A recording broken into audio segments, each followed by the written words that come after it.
धनतेरस पर गोल्ड की खरीदारी करना बेहद शुभ समझा जाता है। अगर किसी ने पिछले साल धनतेरस पर सोना खरीदा था, तो ये रिटर्न के लिहाज से वाकई शुभ साबित हुआ है।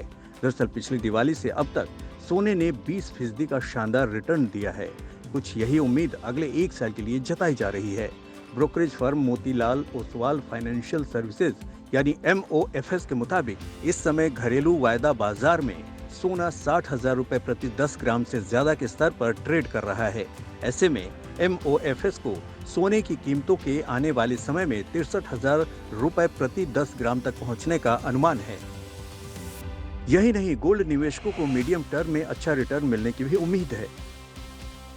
सोने की कीमतों में भी इजाफे की वजह भू राजनीतिक तनाव भी है, क्योंकि इजराइल हमास युद्ध के बाद सुरक्षित निवेश की मांग की वजह से भी सोने में निवेश बढ़ा है। इसके अलावा दुनिया भर के सेंट्रल बैंकों ने ब्याज दरों को उच्च स्तर पर लाने के बाद आगे बढ़ाने से परहेज किया है, जिससे सोने की कीमतों को फायदा मिला है। हालांकि सोने की कीमतों में तेजी के बीच कुछ ब्रेकर्स भी मौजूद हैं। इनमें शामिल हैं ब्याज दरों में बढ़ोतरी होना, भू राजनीतिक तनाव में कमी आना।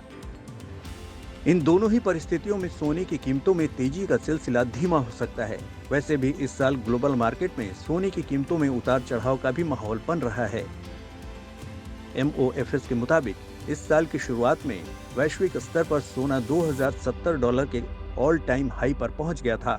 इसके बाद ये $1,800 के निचले स्तर पर आ गया और अब वापस $2,000 पर पहुंच गया है।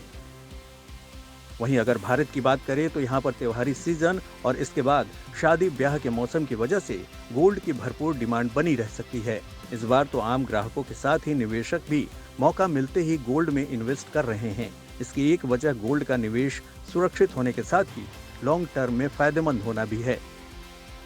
आंकड़ों के मुताबिक 2019 की दिवाली के दौरान सोने में निवेश करने वालों को इस दिवाली तक 60% का रिटर्न मिल गया है। 5 साल की अवधि में SPDR गोल्ड शेयरों ने 30% का रिटर्न दिया है। वहीं 5 साल में घरेलू गोल्ड ETF ने करीब 55% का रिटर्न दिया है, जबकि 1 साल की मियाद में SPDR गोल्ड शेयरों ने 10% का रिटर्न दिया है और घरेलू गोल्ड ETF ने करीब 15% रिटर्न दिया है। ऐसे में समझा जा सकता है कि भारतीय बाजार गोल्ड निवेशकों को मुनाफा देने के मामले में वैश्विक औसत के मुकाबले कहीं आगे है। वीडियो पसंद आया तो हमें लाइक, कमेंट, शेयर और सब्सक्राइब जरूर करें।